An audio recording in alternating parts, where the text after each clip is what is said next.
एक बार एक सम्राट का पुराना वजीर मर गया। वजीर बहुत ही बुद्धिमान था, लेकिन अचानक ही उसकी मौत हो गई थी। तो अब नहीं, वजीर की खोजबीन शुरू कर दी गई। साम्राज्य बहुत बड़ा था, इसलिए उसे संभालने के लिए एक बहुत ही बुद्धिमान और दूर की सोच रखने वाले वजीर की आवश्यकता थी। पूरे राज्य में सबसे बुद्धिमान और समझदार व्यक्ति की खोज शुरू कर दी गई। इसके लिए पूरे राज्य में तरह तरह की परीक्षाएं आयोजित की गई और पूरे राज्य भर से विभिन्न समझदार और विचारशील व्यक्ति को छांटा गया और फिर आगे उनकी और भी मुश्किल परीक्षाएं ली गई और अंत तक केवल 3 चुने हुए व्यक्तियों को राजधानी लाया गया ताकि सम्राट उनकी अंतिम परीक्षा ले सके। उन तीनों को राजमहल के एक कक्ष में ठहराया गया और सम्राट के द्वारा यह घोषणा कर दी गई कि कल इनकी अंतिम परीक्षा ली जाएगी और जो भी उत्तीर्ण होगा उसे राज्य का वजीर घोषित कर दिया जाएगा। लेकिन आश्चर्य की बात तो यह थी कि शाम होते होते पूरी राजधानी में यह बात फैल गई कि कल सम्राट कौन सी परीक्षा लेने वाले हैं। सारे नगर में इनकी चर्चाएं होने लगी। सम्राट एक बहुत ही अजीब परीक्षा लेना चाहता था। कल सुबह उन तीनों को महल के एक बड़े कक्ष में बंद कर दिया जाएगा और उस कक्ष के दरवाजे पर एक बड़ा सा ताला लगा दिया जाएगा। वह ताला उस राज्य के गणितज्ञों, कारीगरों और इंजीनियरों ने मिलकर बनाया था। उस ताले पर कोई चाबी नहीं लगती थी। ताले के ऊपर केवल कुछ गणित के अंक लिखे हुए थे और उन अंकों में एक पहेली छुपी हुई थी। जो भी उस पहेली को हल कर सकेगा वही उस ताले को खोलने में सक्षम हो पाएगा। धीरे धीरे ये बात उन तीनों के पास भी पहुंच गई कि कल उन तीनों को एक कमरे में बंद कर दिया जाएगा और बाहर एक ताला लगा दिया जाएगा जिसकी कोई चाबी नहीं है। बस उस ताले के ऊपर कुछ गणित के अंक कूदे हुए हैं जिनमें एक पहेली छुपी हुई है। तीनों में से जो भी उन अंकों का प्रयोग करके उनके पीछे छुपी पहेली को हल कर लेगा और पहले दरवाजा खोलकर कमरे से बाहर आ जाएगा, उसे ही वजीर बना दिया जाएगा। यह सुनते ही उन तीनों में से 2 तो बाजार की तरफ भागे और तालों से संबंधित गणित के विषय में जो भी किताबें मिल सकती थी वह सब ले आए और उसका अध्ययन करने लगे।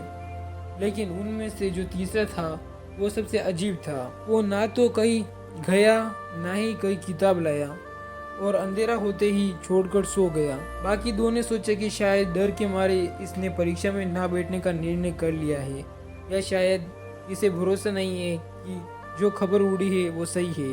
लेकिन फिर भी उन्होंने कोई भी मौका छोड़ना ठीक न समझा क्योंकि यह पूरी जिंदगी में सिर्फ एक बार मिलने वाला मौका था। वो रात भर किताबें पढ़ते रहे। तालों के विज्ञान से संबंधित जो भी साहित्य उन्हें मिला वो सब उन्होंने पढ़ डाला। सुबह हुई तो तीसरा व्यक्ति सोकर उठा और उन तीनों को सम्राट के समक्ष प्रस्तुत किया गया। वह उन्हें पता चला कि जो अफवाह उड़ी थी हो सकती थी। उन तीनों को एक बड़े से कक्ष के अंदर बंद कर दिया गया। उसके बाहर एक ताला लगा दिया गया जिसके ऊपर कुछ गणित के अंकों खुदे हुए थे। सम्राट ने कहा, तुम तीनों में से जो भी इन अंकों से छुपी पहेली को हल कर लेगा वही दरवाजा खोल पाएगा और जो दरवाजा खोलकर सबसे पहले मेरे पास आएगा मैं उसे अपना वजीर बना लूँगा। मैं तुम तीनों का बाहर इंतजार करता हूँ। इतना कहकर सम्राट वहाँ से चल गया।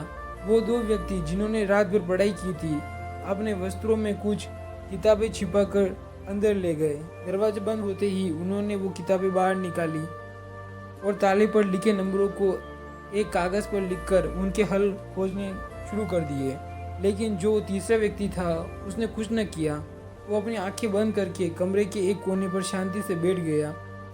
उसे बैठा देखकर वो दोनों हंसे और तंज कसते हुए कहा, क्यों हार मान गए? या कुछ करो तभी तो कुछ होगा। उन्हें लगा जैसे उसने हार मान ली है। वह डर गया है और अब वह कुछ भी प्रयास नहीं करना चाहता है। लेकिन उसका मन एकदम शांत था। उसकी आंखों से स्थिरता झलक रही थी। वो परेशान नहीं मालूम पड़ता था। मैं बैठ रहा फिर अचानक उसे कुछ सज्जाव। वह उठकर दरवाजे के पास आया और धीरे से उसे धक्का दिया और यह क्या दरवाजा खुल गया। वह कमरे से बाहर चला गया। लेकिन वो दोनों व्यक्ति अपनी किताबों में ही डूबे रहे। उन्हें पता भी न चला कि वो तीसरा कमरे से बाहर जा चुका है। उन्हें तो पता ही तब चला जब सम्राट उस तीसरे व्यक्ति को लेकर अंदर आया और बोला, बंद करो अपनी ये किताबें, जिसे बाहर निकलना था वो तो कब का निकल चुका। ये देखकर वो दोनों दंग रह गए और पूछा, आखिर तुम बाहर कैसे निकले? सम्राट ने कहा, ताला तो लगाया ही नहीं गया था, क्योंकि बंद ताले को तो खोला जा सकता है, लेकिन जो ताला लगाया ही नहीं गया हो उसे कैसे खोलेंगे? ये आदमी तुम तीनों में सबसे ज़्यादा समझदार है, क्योंकि इसने समझदारी का पहला परिचय दिया। इसने ताले पर लिखे अंकों को हल करने से पहले यह जानने का प्रयास किया कि आखिर ताला लगा भी है या नहीं। वही आदमी असल में सबसे ज़्यादा समझदार है, जो किसी भी समस्या को हल करने से पहले ये देख ही ले कि जिसे वो हल करने जा रहा है वो असल में समस्या है भी या नहीं। तो यह आदमी हमारे राज्य का समझदार व्यक्ति है। हम इसे अपना वजीर नियुक्त करेंगे।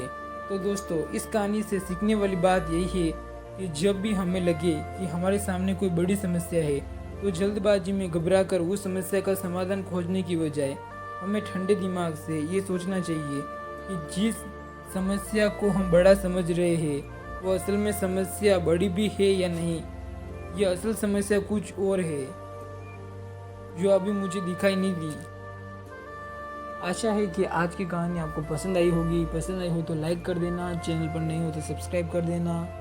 मिलते हैं न्यू इंटरेस्टिंग वीडियो के साथ, तब तक के लिए टेक केयर, बाय।